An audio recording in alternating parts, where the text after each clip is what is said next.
تو نمازیں ہیں 5 رکھتے ہیں ٹوٹل 17 پانچوں کی ملا کے، فجر 2 ظہر 4 عصر 4 3 مغرب 4 عشاء، باقی جتنی نمازیں ہیں ان کا نام ہی ہے نفلن۔ اور حیران کن بات، عربی میں نفل کہتے ہیں فالتو کو، مال غنیمت کے لیے ہے انفال، جس کا نام ہی ہے فالتو اس کو یہ کہہ رہے ہیں اس کے بغیر نماز ہی نہیں ہوتی۔ یہ کہتے ہیں نہیں ہم سنتے کہہ رہے ہیں، جس سنت کا لفظ کسی حدیث میں موجود نہیں ہے۔ حدیث میں 2 ہی الفاظ ہے، فرض اور نفل۔ سنت فقہا کی ٹرم ہے کہ وہ نوافل جو نبی علیہ السلام نے ہمیشہ پڑھے، ہم کہتے ہیں یہ سنت موقدہ ہے۔ یہ وہ فالتو ہے جو حضور شوق سے کیا کرتے تھے، فالتو ناٹ فرض۔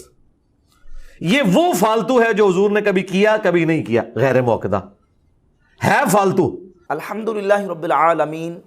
والصلاة والسلام علی سید الانبیاء والمرسلین، اما بعد فاعوذ باللہ من الشیطان الرجیم، بسم اللہ الرحمن الرحیم۔ مرزا جہلمی نے اپنے سابقہ کئی ایک بیانات میں اور کئی پوڈ کاسٹ کے اندر فرض نمازوں کی فرض رکعات کے علاوہ باقی جو رکعات ہیں ان کے بارے میں مختلف سٹیٹمنٹس اور بیانات دیے ہیں۔ پہلے تو صرف یہی کہتا تھا کہ فرض رکعات کے علاوہ باقی رکعات آپ نام ہی پڑھیں تو کوئی ضروری نہیں ہے، جنت میں جانے کے لیے صرف فرائض ہی کافی ہیں۔ اور باقی یہ جو فقہا نے تقسیم کی ہے سنت موقدہ کی، سنت غیر موقدہ کی، یہ تقسیم بعد میں فقہا نے کی ہیں، یہ تقسیم حدیث کے اندر موجود نہیں ہے۔ اس کا بھی جواب بحمداللہ تعالیٰ میں نے پہلے بھی کئی مرتبہ دیا، اور الزامی طور پہ مرزا جہلمی کا جواب دیا کہ اگر سنت موقدہ اور سنت غیر موقدہ کی تقسیم فقہا نے کی ہے تو حدیث کے صحیح اور ضعیف ہونے کی تقسیم بھی محدثین نے کی ہے۔ جیسے محدثین محتاج تھے، ان کو ضرورت تھی حدیث کے صحیح اور ضعیف ہونے کی تقسیم کی، کہ وہ حدیث کو صحیح اور ضعیف کی تقسیم کر کے اس کو آگے اس کی تقسیم کر کے بیان کریں، تو فقہا کو بھی آگے مسائل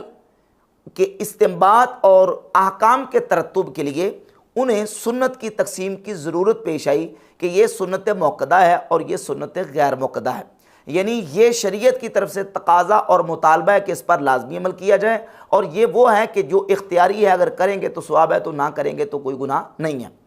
تو اس پر میں نے الزامی طور پہ مرزا جہلمی کو جواب دیا۔ پہلے تو مرزا جہلمی صرف یہیں تک تھا۔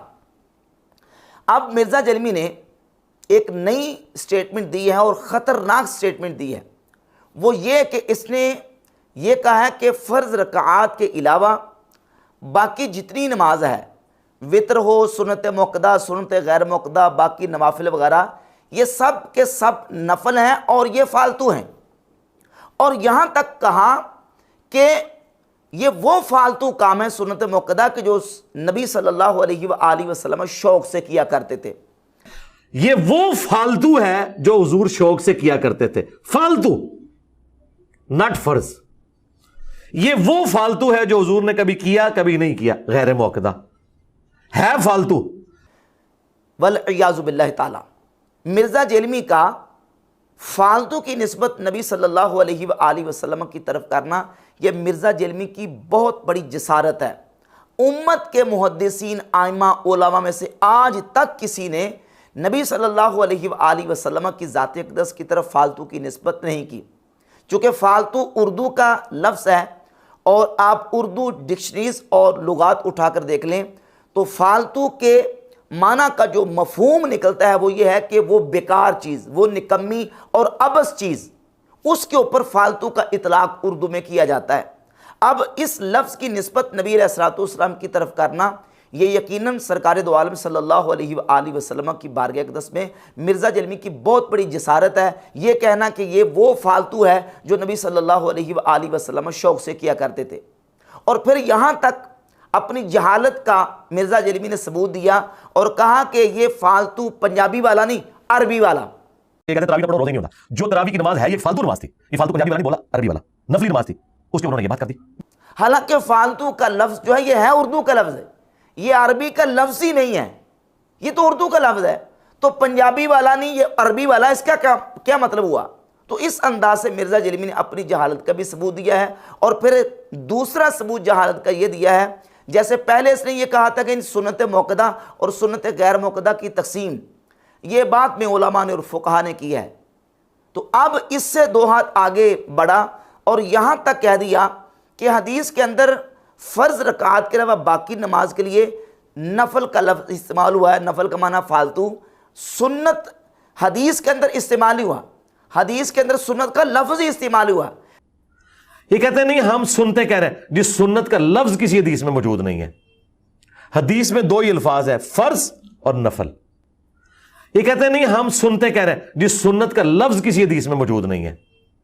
حدیث میں 2 ہی الفاظ ہیں، فرض اور نفل۔ جبکہ نبی کریم صلی اللہ علیہ وآلہ وسلم کی حدیث موجود ہے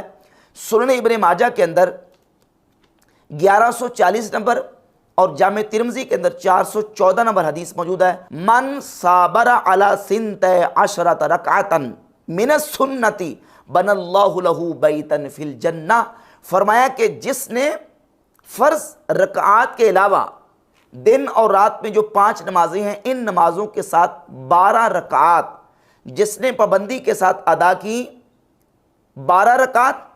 12 رکعتا من السنت، سنت میں سے 12 رکعات جس نے ادا کی، بن اللہ لہ بیتا فی الجنہ، اللہ رب العزت اس کے لیے جنت میں ایک محل تعمیر فرمائے گا، جنت میں ایک محل بنائے گا، کس کے لیے؟ جس نے 12 سنتیں ادا کی۔ حدیث کے اندر باقاعدہ سنت کا لفظ موجود ہے سنن ابن ماجہ کی 1140 اور جامع ترمذی کی 414 نمبر حدیث کے اندر، جبکہ مرزا جیلمی نے اپنی جہالت کا دوسرا ثبوت یہ دیا ہے، کہتا ہے حدیث کے اندر سنت کا لفظ ہی نہیں ہے، حدیث کے اندر تو صرف نفل کا لفظ ہے۔ حالانکہ احادیث کے اندر نفلی نماز کے لیے مختلف الفاظ استعمال ہوئے ہیں، نفل کا لفظ بھی استعمال ہوا، تطوع کا لفظ بھی استعمال ہوا، اور بعض نفلی جو نماز ہے جو فرضوں سے ہٹ کر ہے اس کے لیے الرغیبہ کا لفظ بھی استعمال ہوا ہے۔ لیکن نبی پاک صلی اللہ علیہ وآلہ وسلم نے جو نفل ادا فرمائے ہیں، اب نبی صلی اللہ علیہ وآلہ وسلم کا جو طریقہ بن گیا وہ حضور کی سنت ہے۔ پھر سنت کی آگے تقسیم احادیث ہی سے ہمیں ملتی ہے، بعض سنت طریقے وہ ہیں جن کی نبی صلی اللہ علیہ وآلہ وسلم نے رخصت بھی عطا فرمائی، اور بعض سنت طریقے ایسے ہیں کہ جس کی آپ صلی اللہ علیہ وآلہ وسلم نے اپنے قول کے ذریعے سے یا اپنے فعل کے ذریعے سے اس عمل پر، اس سنت پر مواظبت، دوام و استمرار اختیار کر کے آپ صلی اللہ علیہ وآلہ وسلم نے اس کی تاکید فرمائی ہے۔ تو جس سنت کی نبی علیہ السلام نے تاکید فرمائی ہے اس سنت پر عمل کرنا امتی کے لیے لازم ہے۔ نبی پاک علیہ السلام کی واضح حدیث ہے، صحیح بخاری اور صحیح مسلم کے اندر متفق علیہ حدیث ہے، من رغب عن سنتی فلیس منی، جس نے میری سنت سے اعراض کیا، فلیس منی، پس وہ مجھ سے نہیں ہے، یعنی اس کا میرے ساتھ کوئی تعلق نہیں۔ بخاری مسلم کی متفق علیہ